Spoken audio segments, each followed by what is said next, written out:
I think the next presentation is Patrick Rooney is going to be taking over. Yes, Patrick. Good evening, you all. I'm having a problem with my camera at the moment. I apologize. No problem, Patrick. I think it's I hope coming it will. in. I think it'll be remedied here in a second. You'll just bear with me. I will see what I can do. I'd like to remind all presenters, if you're going to show a video, be sure to click sound to share sound.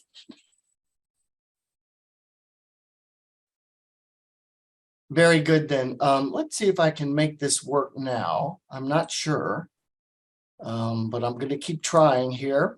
It's good to see you all this year. I'm glad to be back from the things we've been having to deal with on the planet Earth for the last 2 or 3 years. And it's a privilege and an honor to be here today, joining you all to talk. I was going to speak and encourage a discussion on the topic of the economic benefits and the metrics that stakeholders like to see from the participants in incubators.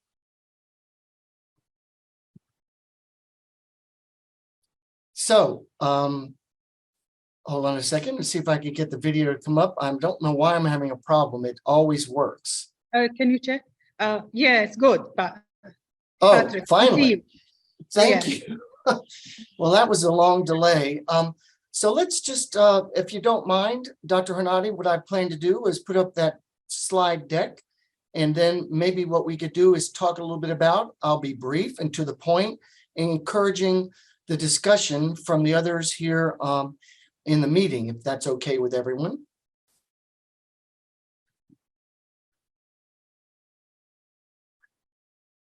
Hearing no arguments to the contrary, let me then get this deck up for everyone to take a look at.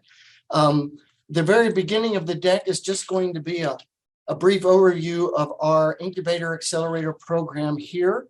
We're located in Northwest Florida in a city called Pensacola. If you all are not familiar with the shape of Florida, it would be the very left top corner of the state of Florida. And no, we're nowhere close to Disney World, sorry to say. But let's just share that screen now so you all can see this deck, and then maybe we can talk about it. So this is just a picture of the entrance to the building. I just wanted to give you a picture. There you notice the shape of Florida in the lobby. The discussion of what do we do here? We're a program of an organization called Florida West Economic Development Alliance and Pensacola State College. This is the structure under which we are founded by those two organizations. The goal is stated actually in state statute, in the state charter of Florida. This is called legally an economic development center and is on a college campus. It is a remote college campus, not on the main campus of Pensacola State College. It is in the middle of downtown Pensacola, Florida, which makes it very advantageous in terms of the local amenities and the, if you will, the urban setting that we're in. Although a small town, we are the oldest settlement in the United States, having been discovered quite some time ago by the Spanish Navy. So that's a little history. The goals that set forth are, we're trying to help entrepreneurs reach their next level. As you all probably are very familiar with incubators, here are the things that we provide: office space, coaching, resources, development opportunities. How we do it: community, collaboration, co-working, and coffee. Now, let's talk about the economic benefits. The stakeholders and funding sources fund the program significantly. We do not break even, if you will, on a financial level. This is an investment by the community, primarily the college, the city government, and the county government. They're the three main funding sources here for this incubator program. We follow the NBIA's Metrics for Entrepreneurship Centers. It's a guide that was published in 2017. The original guide was actually published in 2007 and then revised 10 years later. We used the data set, plus we've modified it some to take into account the current state of the gig economy, if you will, the use of not payroll, but contractor resources.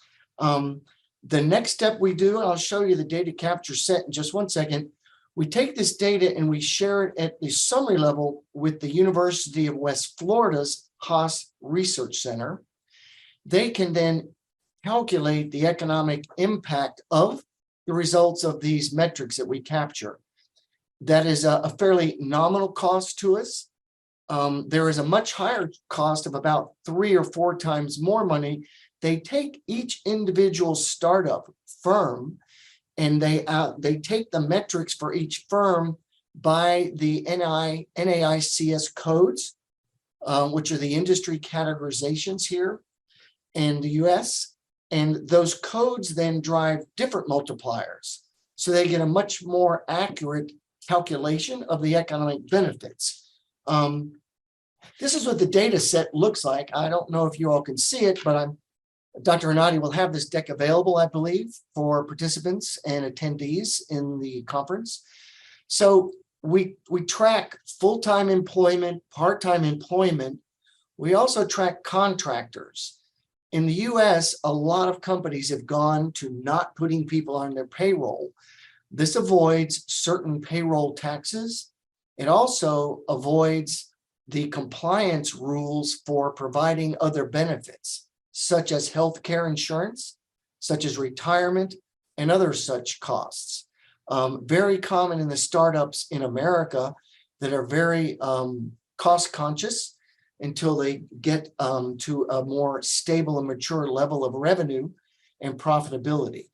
The other thing we track would be, have their sales been, how are their sales tracking? Now, just this December 2020 was the year of COVID. So our tenant count, we had before that almost 50 employees in the building. A lot of people moved out of the building because of COVID. And then in the fall of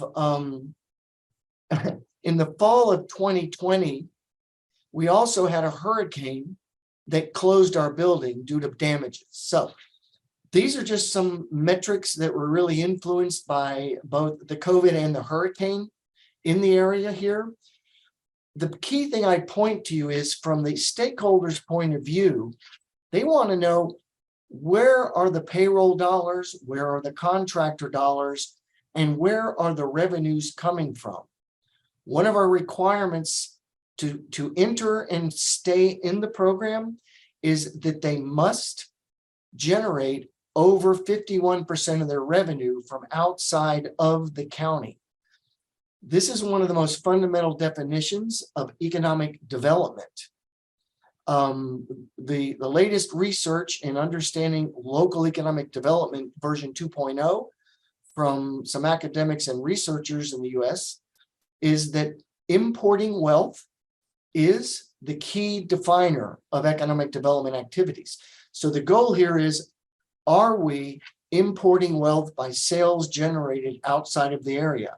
And as you can see, that down on percentage of sales in the area, our startups are generating about 2/3 of their revenue from out of the area, thus meeting that criteria of importing wealth.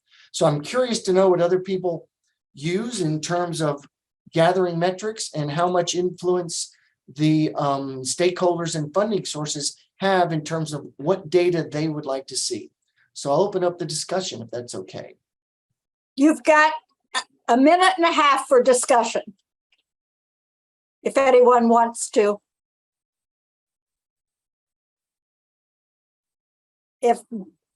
If not, we could go on to Professor Reina. So is she ready here?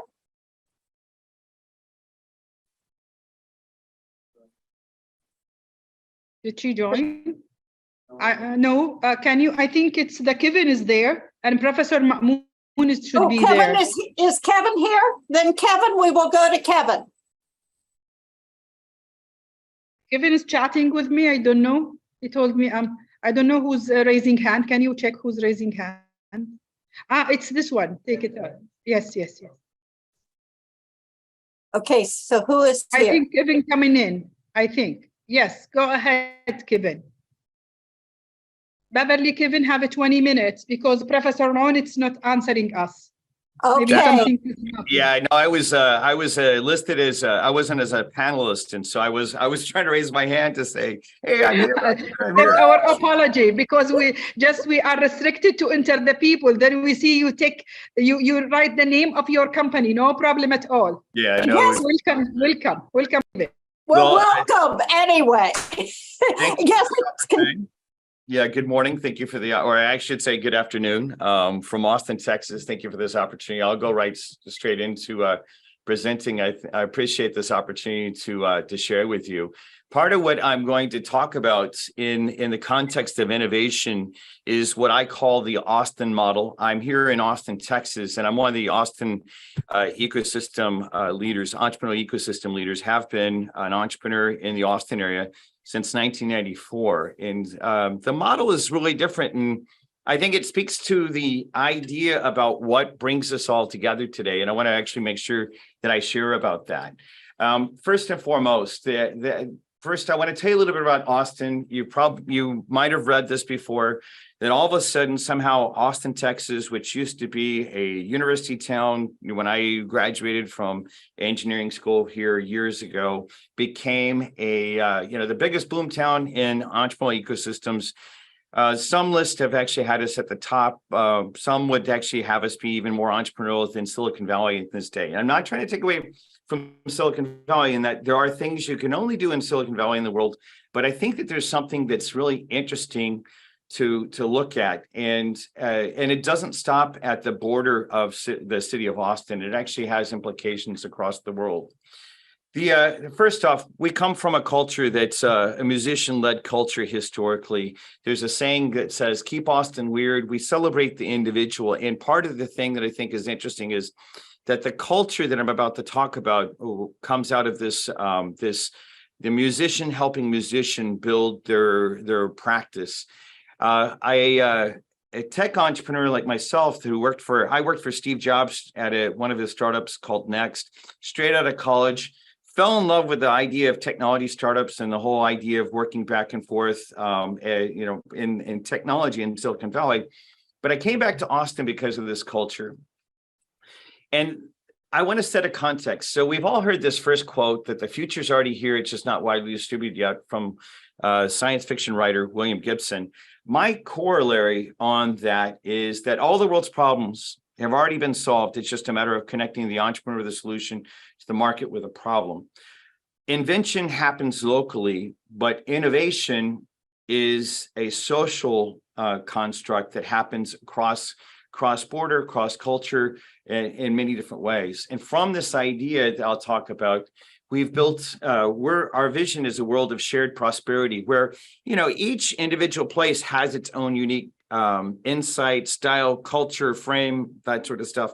But the idea is by supporting entrepreneurs across these cultures, we can drive this type of innovation that has the chance to have this type of impact on the world. Part of the model started from this standpoint, though. I was an Austin entrepreneur with a really advanced piece of technology, at 24 years old, but my first customer was in Mexico. You have to say, how is it that I found that customer, especially before the internet really had taken off and things like that? That's part of what we've been doing is we've been building venture bridges. In 2019, we actually worked with the federal government of Mexico to build what we call now a venture bridge. In the graphic, it says innovation bridge, but we call it a venture bridge. That is, let's build a firm base on both sides. Like a bridge implies a firm base on one side, firm base on another side. We're not attempting, I sometimes like to make fun of Americans. I'm American, but I like to make fun of Americans and saying, it's not about building McDonald's and putting them everywhere, because then you don't actually really get the idea of the venture bridge, right? We want to have partners in these other locations that have local insight. And then through doing this, we can help these entrepreneurs go back and forth. And a bridge implies that activity should go both directions. And this is what we've been doing. And I'll give you kind of a high level of the venture bridge today. I will be speaking about a specific example or actually two different innovations when I speak on Thursday about this. But I wanted to, since this panel is about innovation, I really wanted to promote this concept first because I think it's really disruptive on what's happening around it. But the idea is to help these entrepreneurs that are at these early stages gain access to the markets that they might not have access to. We heard from our previous speaker, he said that, if you can go outside of your area to get more than 50% of your revenue, then that shows that you're probably going to tip towards something that's really going to have impact. And that's the whole idea behind why we did this. And so in this case, we partnered with the federal government of Mexico. We've got a bunch of different examples that include in 2019, Mexico, Italy. In the case of Russia, we worked with the Eurasia Foundation to build a bridge there. Obviously, 2020 put a kibosh on everything. And so we readdressed this technology towards pandemics and got involved in the Texas Global Health Security Initiative, this initiative that's listed right here.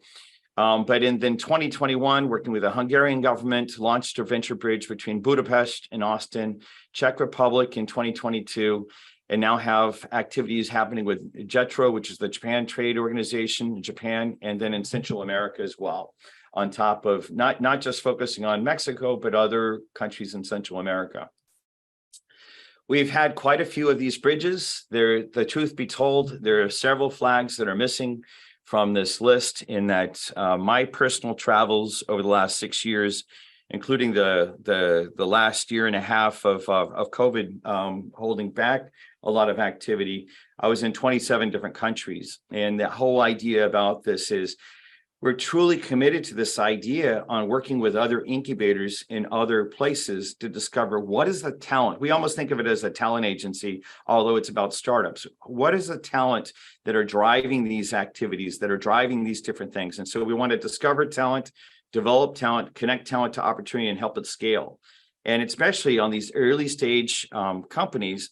On Thursday, I'll talk about a company that comes from Chihuahua, Mexico, which is a fairly small town compared to some of the larger towns in Mexico. But they have a technology that will save your life in that it can detect heart attacks up to 8 hours before a heart attack happens. And what's interesting about that is because it was developed in Mexico, it was developed in a really low cost kind of way versus healthcare in the United States is really expensive. It's like we kind of gold plate things here in medical technology in the United States, but these entrepreneurs working with doctors in northern Mexico were able to do some pretty impressive things. That's why this building bridges is so critical. I could go into our venture engagement model in terms of short time. I won't go into the details, but the idea is relationships should be built in phases over time. And that's part of what I think many of us that have gotten to work cross culture have realized and see. And this kind of gives you a taste of how we think. And including, we've had activities. This is one that we did with the University of Agder in southwestern Norway. Again, we're not trying to put a tech ranch there, but build a venture bridge to help drive these relationships. Innovation is social. And if there's not connection, and I don't mean just connection between the large enterprises, but at the most fundamental level and the entrepreneur, and in this case, entrepreneurs and students back and forth, this is what really can drive change. Another example is a lot of people think that we are very focused only on Austin because I use the metaphor of the venture bridge, but some of the most recent activities happened between Norway and the Czech Republic. And I'm quite proud that as the network articulates itself, we're seeing these type of connections as well. 3 weeks ago, I was in Uzbekistan and similar type of connections. One of our teams in Uzbekistan has now connected to another team in the Czech Republic. These type of connections, a lot of times our entrepreneurs at the early stage don't have the funds to drive these kind of activities. But if we can help them at that early stage, there's some really powerful things that come out of that. So we've got a number of different initiatives, both around electric vehicles, patient care, mental health, a number of different things that I could go into more depth. But really what I'd like to do is to say, it's my honor to be here with you today. And in the context of a group of people that are driven by vision and values, let's go change the world for the better together. Thank you for this opportunity. I look forward to getting to build bridges and relationships cross-cultural, across the world with you together. I'm convinced that our entrepreneurs have the solutions to the problems that our world is facing. Thank you.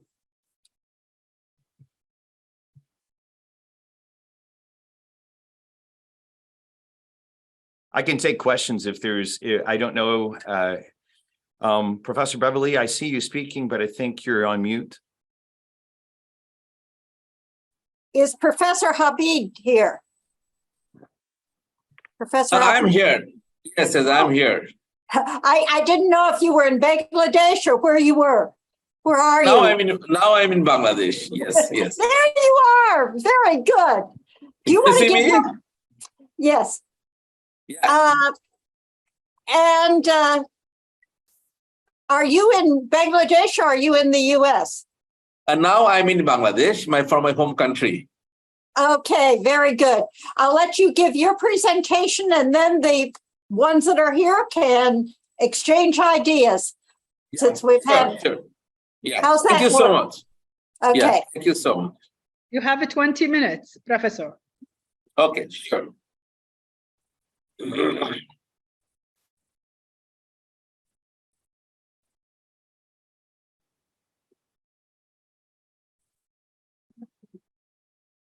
You see my slide? Yes. Okay.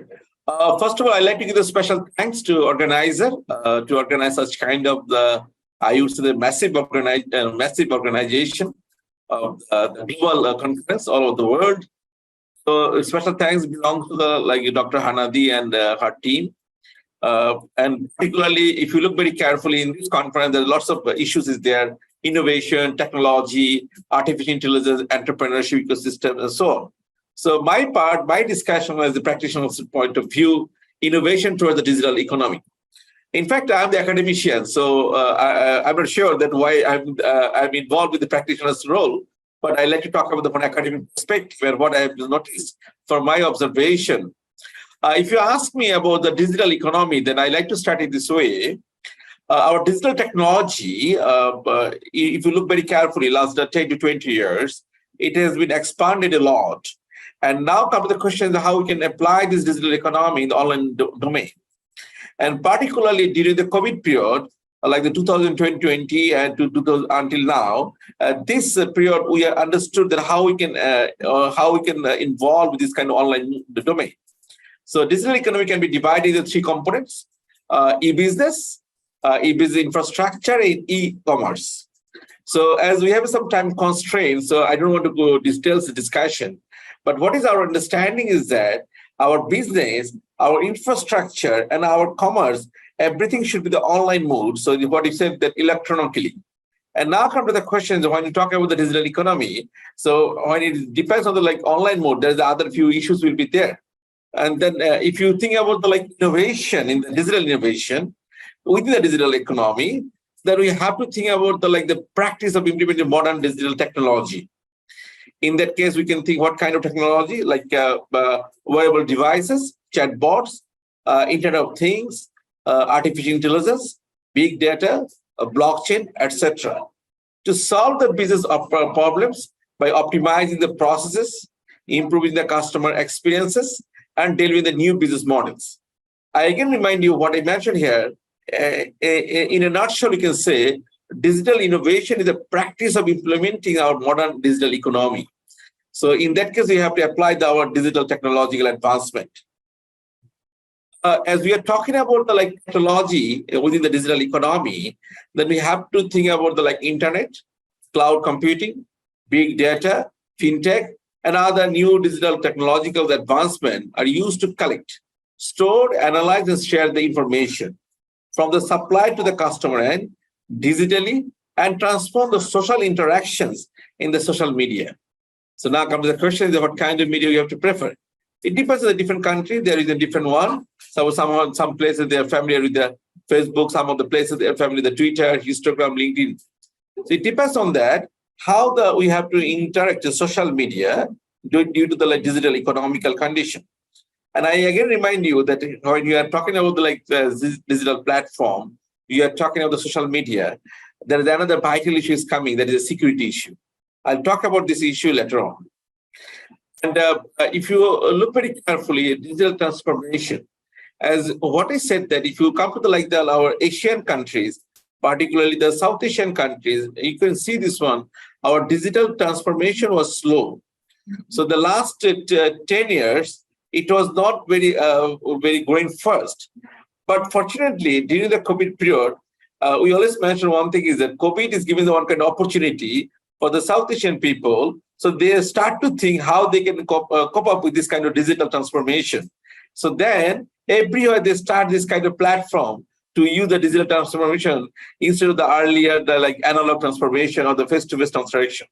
So I would say that COVID-19 period give us one opportunity to think about the digital transformation. So now come to the question is that if you ask me about the four main areas of the digital transformation, then I would like to focus on the few opportunities. First of all, process transformation. So we move to the analog system to digital system. So our all kind of transaction, if you think the input, process, and output, we think that how we can improve. And not only that, I would say that more up to date, like automation process, so that we are going to move that kind of level, how we can move that level. As you know that I'm involved with the University of Texas Arlington. So what we noticed the USA, they are the ahead of technology. In fact, if you compare the Asian country, but Asian countries, they did this one, particularly the COVID period and after the post-pandemic time. Now they're planning how they can cope up with this kind of digital transformation. Secondly, we have to think about our business model transformation. Our earlier business model, and due to the digital economy, digital transformation has been changed. So even our business model, like our vision, mission, our goals, objectives, everything has been moved to the digital transformation. And next to the question with the domain transformation. As we understand the digital question is that the domain, our domain is a very vital issue. So, earlier domain and now this domain has been changed. I would say that it has been enhanced. Particularly our young generation, even that a certain group of people, an aged group of people, they're also used to this kind of the transformation. Can you imagine that nowadays, even the age of 60, 70, they are familiar to use a Facebook, they are familiar with the Twitter or something. So even if we do any kind of business model, so the digital transformation is possible. Domain has been changed and transformed. Go to the next one, that's the cultural transformation. If you ask me about the cultural transformation, then I would say that what I said earlier. Now, suppose I'm in Bangladesh and the conference is online and you are in the different country in the world, like USA, Dubai, the Kuwait, and other country. But we are now in the only online platform. So our cultural diversification has been occurred due to the digital transformation. So culture has been changed, cultural transformation. And nowadays, suppose a few minutes before, I had one live talk show on supply chain talk in London, UK. So I delivered the lecture the few minutes before in the London. So what I said, our culture has been changed. So due to the digital transformation. Now we are coming to our digital economy. We like to utilize the digital transformation in our digital economy. But what I said earlier, if you talk about the digital economy, then you have to think the few pillars. So basically the four pillars we have to think in the digital economy. Ethics. Ethics is a vital issue. So now, nowadays, as you know, that we have lots of things in the digitalized, but ethical issues should be maintained. There is no compromise with the ethics. We are talking about the social development, but when there is no ethics, this social development will be useless. So this is the first one. Secondly, social fabric. Until what level you can go. That even in our country like Bangladesh, the digital economical condition is improved. So even the village area, the rural area, we can see the social, they have some social bonding, social interaction to the digital economy. And then what I said that we are talking about the pillars of digital economy, economical condition. You know that what I said earlier, that when you go to the digital transformation, we have to ensure that cost. And because there's a cost is another issue. Whether we have the infrastructure or not, if you have the infrastructure, that's fine. If you don't have that kind of infrastructure, this is another issue. We have to ensure this kind of infrastructure. Because our target economical development, but without infrastructure, sometimes very difficult. In that case, the government level or the local international sponsor would be the helpful for the infrastructure development. And finally, we are talking about the pillars. So this is the next one, the security issue. Data security, information security. When you work at the digital transformation, we have to ensure this is a security issue. And sometimes we can do we have to work on the copyright issues, intellectual property right. You like to organize any kind of conference, any kind of social gathering, whatever. But security is a fundamental issue. So it is one of the key points, the data security, information security, whatever. So we have to start to think when you work with the digital economy, this is an economical development, but at the same time, we have to think the security issue. Now, we have to go back to the our earlier thinking, what I said, the digital economy, innovation, the digital economy. Now, how we can apply? You know that as I'm the supply chain student or supply chain professional, so I would always mention one thing is that we have to start to think from the supply chain, means for supply to customer. So now if you like to implement the digital economy in the whole supply chain, then you understand that we have to go to the decentralized, and we have to think of the production home. When you're talking to the production home, that time automation is very important. Digital economy is a vital issue. So we are talking about the automation, digital transformation in the business. So definitely in that case, our digital economy is a vital issue. I just remind you one issue is that the transition to the new model, I mentioned earlier, the transformation of supply chain will be underpinned by rapid wholesale digitalization. We are talking about the digitalization from the supply to customer end. So the every end we have to start to think, even the factory, warehouse, retailer, and we have distribution channel, our transportation, everything will be digitalized. In that case, we can apply the automation so that our global trade will be the paperless and based on the digital economy. You know that what we are mentioning earlier, I like to discuss with you. I like to share my thought with you so that you have to come to some few more discussion from the participants, particularly the practitioners group. We have to start to think that digitalized relationship between the buyer and supplier. So now comes the question, how we could ensure this one. What I said earlier, that if we apply the digital economical condition and we have the infrastructure, we can produce this kind of robust supply chain between the buyer and supplier. So what I said that is based on the digitalized. We mentioned earlier advanced technology, but if you think that advanced technology like artificial intelligence, if you think of the Industrial Revolution 4.0, some of the countries are using the Industrial Revolution 5.0, like the Japan and the South Korea, and even in the Europe, lots of countries they're using this one. We have to think about the Internet of Things, IoT, blockchain, big data, etc. You know, when you're talking about this kind of technology advancement, you have to think of the cloud computing. So again, come to the question data security issue. So that the supply chains could quickly switch to the alternative providers when our regular suppliers face the disruption. As you know that we are facing the disruption due to the two reasons. Earlier, we faced the disruption due to the COVID-19 situation, 2020, 2021, and until now, we are facing this issue. And secondly, due to the war between the Russia and Ukraine, we are facing the supply chain disruption. And this supply chain disruption would be resolved by the digital economy, by our digital transformation. And in that case, we need that kind of innovation. But before going to this kind of innovation, what I always mention that we have to do the mindset change. There are some people in the world, they do not want to change the mindset. So in that case, innovation is our highest priority. We are talking about the total quality management, quality improvement. But in what I said earlier, our first initial step should be the mindset change. Whatever for the businessman, whatever the supplier end, whatever the customer end, whatever our intermediate bodies, if we could not change our mind, then we can apply the digital economy. You know, there are lots of people in the world. They do not like the ATM machine. They do not like the credit card. They don't like the debit card. They always think that face-to-face interaction will be better than any kind of digital transformation. So that's why you said that it is another discussion how we can change the mindset among a lot of group of people. Finally, this is a time, let us create our smart, agile, industry-driven, resilient supply chain with maintaining the ecosystems. And whatever we do in our business, we have to make sure one thing is that it should be environment friendly. We should not take any decision that is against the environment, that is against the green, against our climate. So that we have to think how we can apply the digital economical condition, technological driven, our society produce the better quality products for the betterment of the society. That could be our key to building a global trade and investment network that's capable of any kind of supply chain disruption we can resolve by this kind of technology driven our supply chain management. So that's all from my side. Thank you so much. I believe there are lots of questions and queries will come up from the participants. Feel free, you can discuss, you can share with me. Thank you.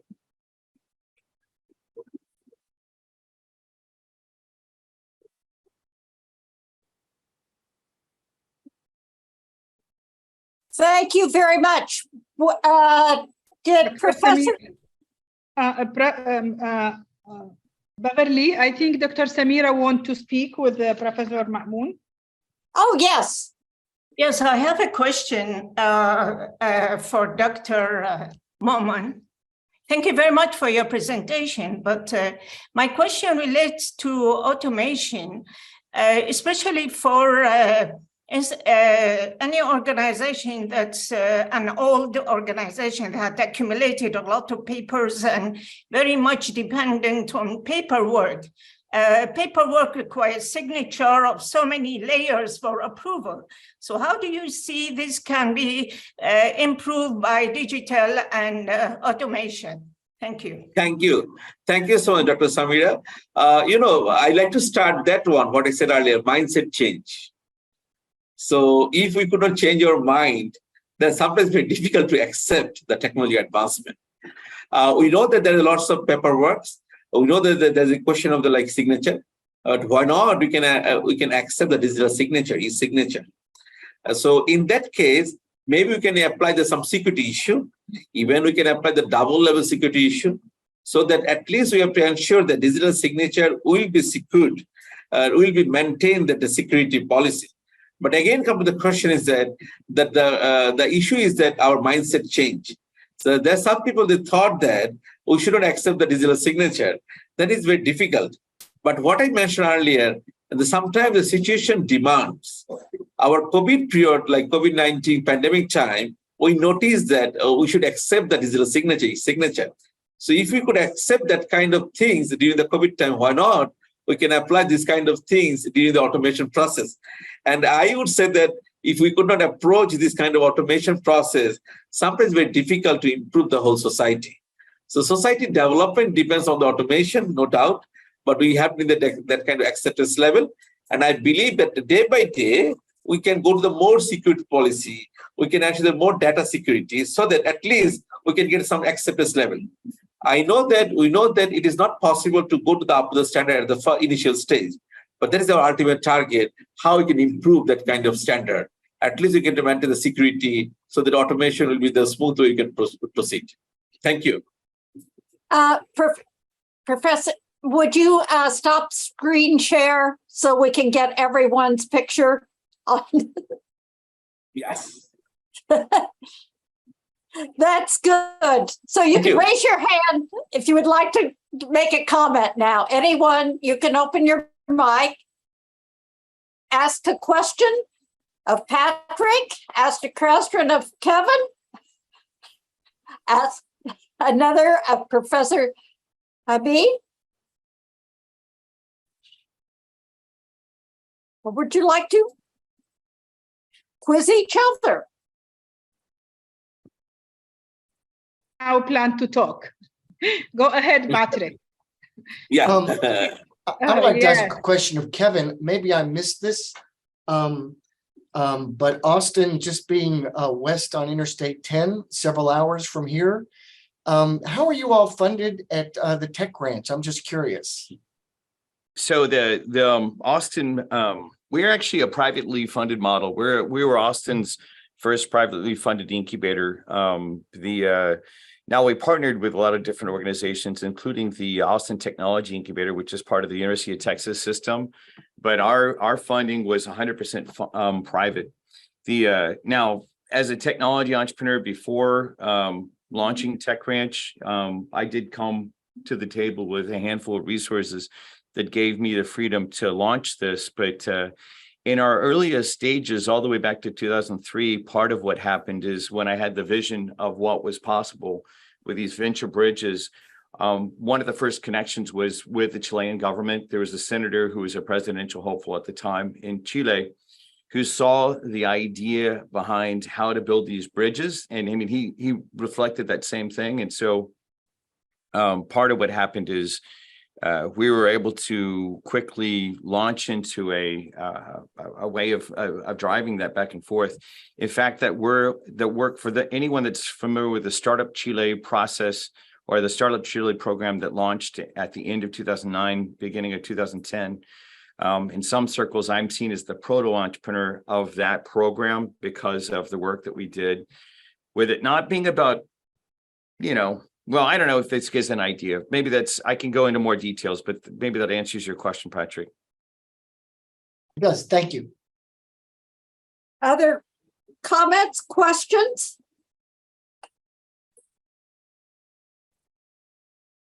I think, Beverly, you can ask now the others. What is your opinion? What is your opinion about the future of innovations and AI ecosystem in the coming year?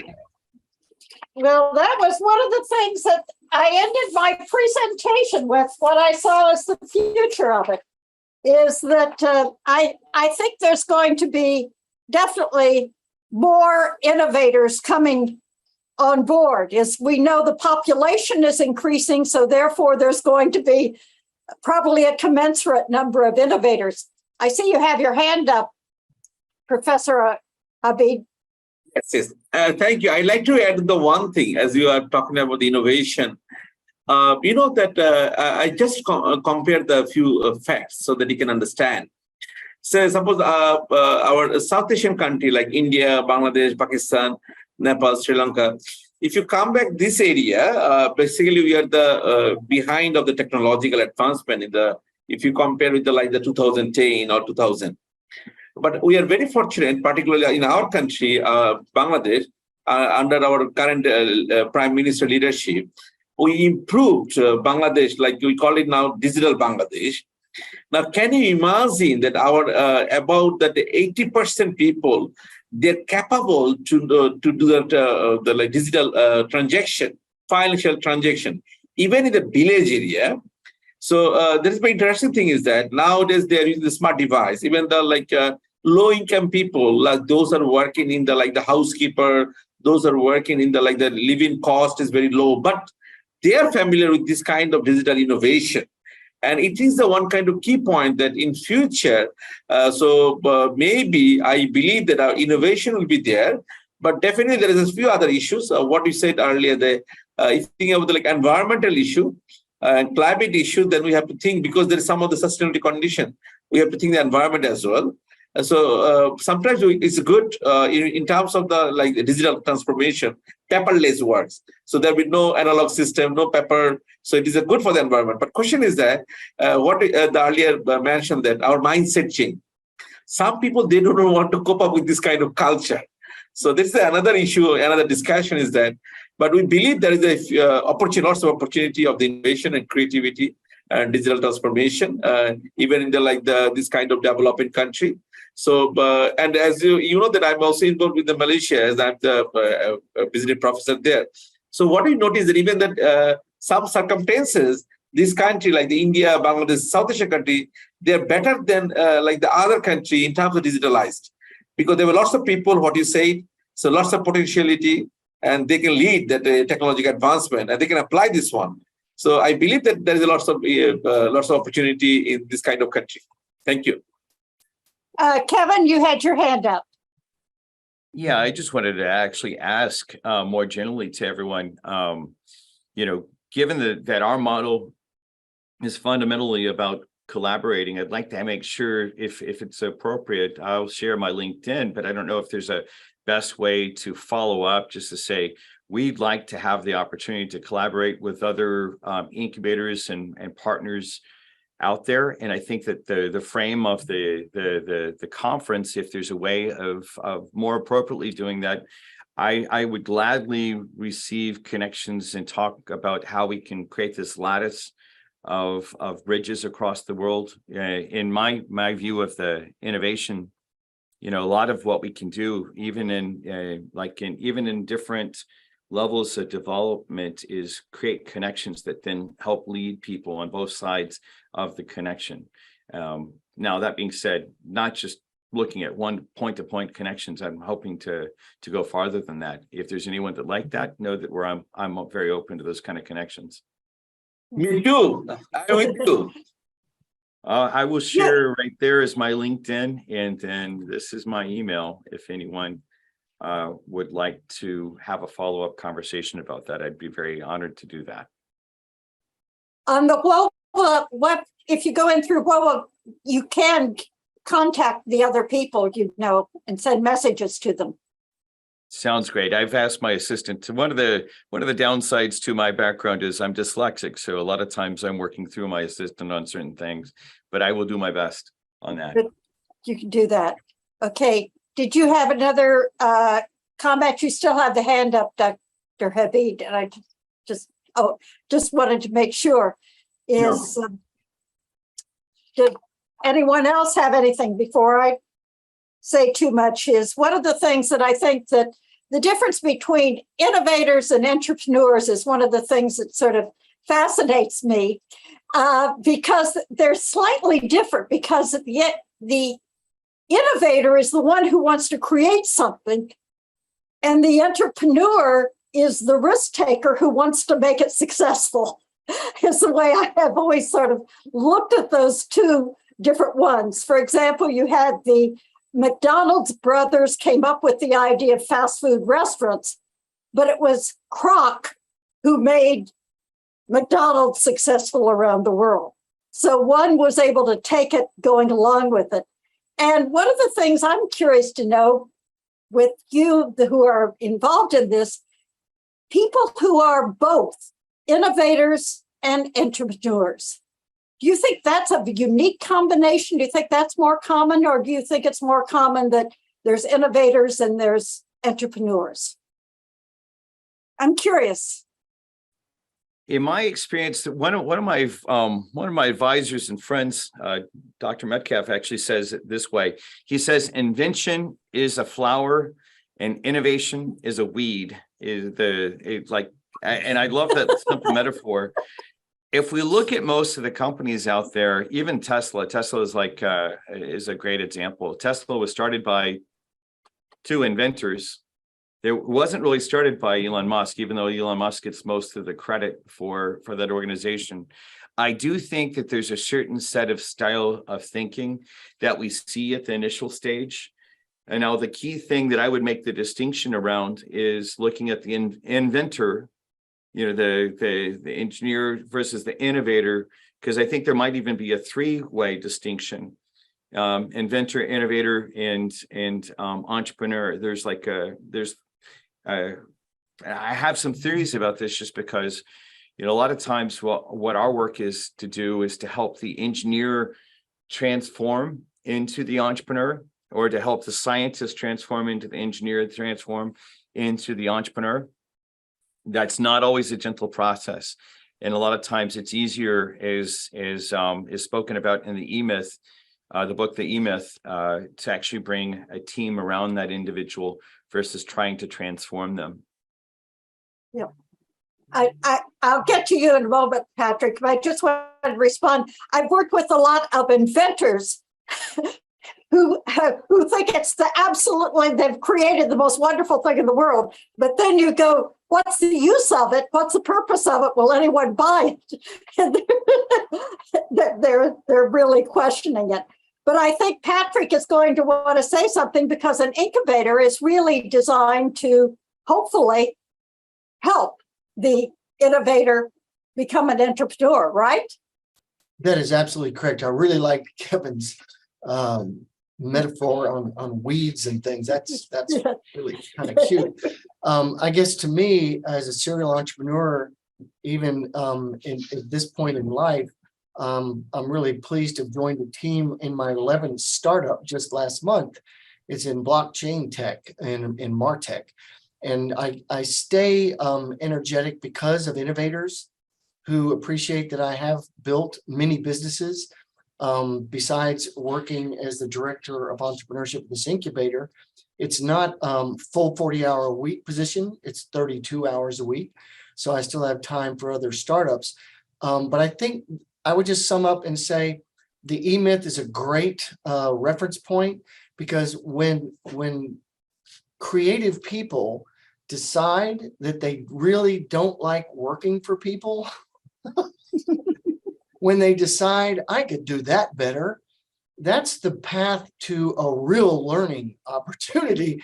Because as a CPA, formerly with Deloitte, I pretty much risk averse. Well, when you're an entrepreneur, there's a lot of risk you don't even understand when you open that door to that path. So for me, it's really about learning the skills that even I did not have as a practicing CPA, of managing people, taking creative and innovative products and services into building, testing, and launching, and even selling businesses in my career. And so there's a lot to that, but it all starts with that one day when you say, I could do it better than these guys I'm working for. That's it all. Thanks. Anyone else like to ask a question going along? Change it from ask the question, and does anybody want to contribute? Yes, would you like to contribute your ideas? The concept that Patrick is just speaking about, I think, is really critical, especially as we look across country for all these different dimensions of culture. One of the things that I've benefited from and getting to work internationally and getting to live outside of the country, I lived in Mexico and I lived in Chile during my entrepreneurial career, is to take advantage of the different understandings of the different cultures. One of the things that I'm really happy about is to shift away from just the Silicon Valley. This is the way things happen. Of course, the bulk of the media, at least that I see, is still very Silicon Valley centric.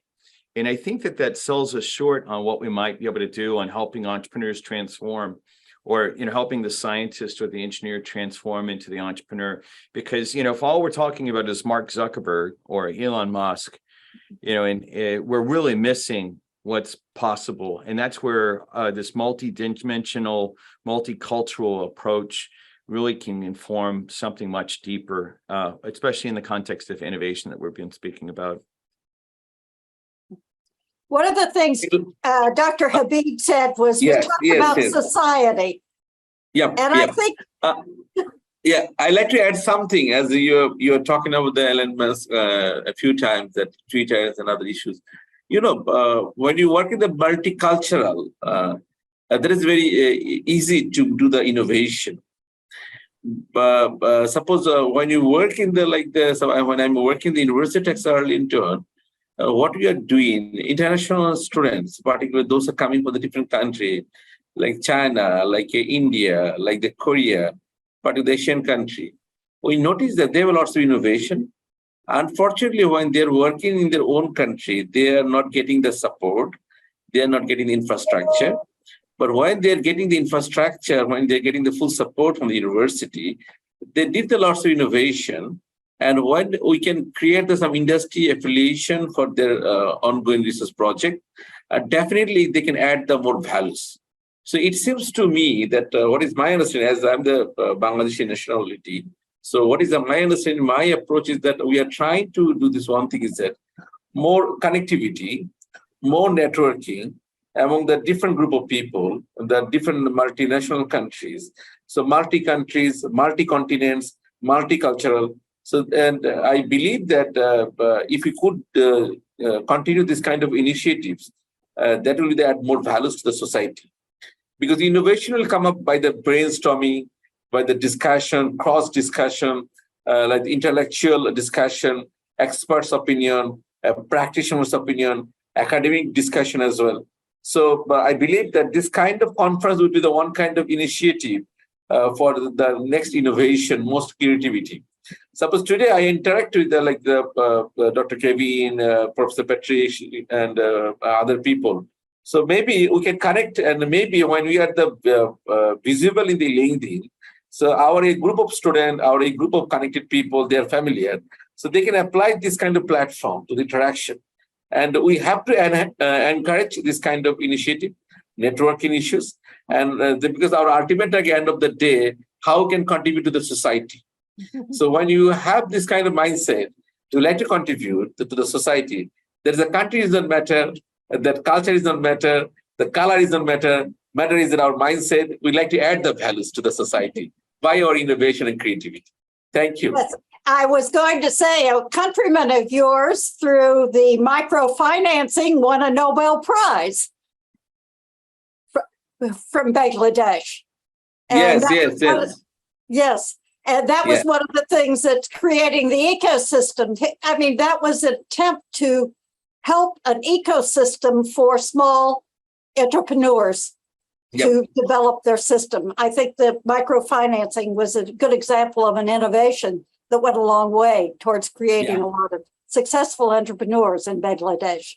When it also shows that it goes back to the thing that we're talking about breaking this idea that I mean, this is where I differ from Peter Thiel greatly, in that he says that innovation mainly happens around places like Silicon Valley and Tel Aviv, whereas, you know, the example that you're talking about from Muhammad Yunus and microfinance, that first $27 that he talks about, it's a brilliant example that shows the shift of innovation, and that's what I want to point to. That's what I think that's a more elegant example of showing how innovation's not just happening back in Silicon Valley. And this is where I take Peter Thiel to task. He's definitely doing something, but you know, hey. Yeah. I think Patrick has his hand up. Did you have your hand up, Patrick? Oh, okay. Go ahead. No, I'd spoken. Thank you. Yeah, as you mentioned about the microfinance and then Nobel laureate, our Professor Dr. Yunus. Basically, you know that Professor Yunus, sir, he always mentioned one thing: the social business. So whatever you do, we have to think of how we can contribute to the society due to social business. Because without the business, we cannot come up with sustainable something. Even when you like to go for this kind of microfinance issues, and your ultimate target contribute to the society by the development of the poor people or those kind of people. So ultimate target is our concept, the good concept, but unfortunately sometimes there is a possibility of abuse this kind of microfinance system. And again, it depends on the infrastructure. So when you have a strong infrastructure, even if you have a good innovation, it will be the sustainable, it will be the fruitful. But if you don't have the strong infrastructure, sometimes it will not work properly. I know this kind of microfinance they are trying to apply in the different country, but unfortunately that few of the countries they could not succeed. But same model. So it depends on that how the people they have been involved there, how they will monitor this one, and how they can confirm the sustainability of their concept. So I believe that this is a good initiative, that microfinance initiative contribute to the social business society. But at the same time, I would say that monitoring issue is very important, and how we can implement this kind of microfinance for the betterment of society. Thank you. Well, a business model is not going to work the same in all different cultures. You're going to have to adapt and adjust to make it work. And that's one of the things that I think is realistic. And Kevin's work in Mexico, I also lived in Mexico. and it's a very different culture. And so therefore you have a very different environment. And so you always have to tweak things. And I think this is one of the things that sometimes people are unwilling to make the adaptations that are needed in different cultures when you go forward in this. Is anyone like to have, we've got 2 minutes left or a minute and a half left. Anyone for final words for this session? I thought it was very interesting. I thought it was a very worthwhile session. I hope you agree. Anyone? Minute and a half?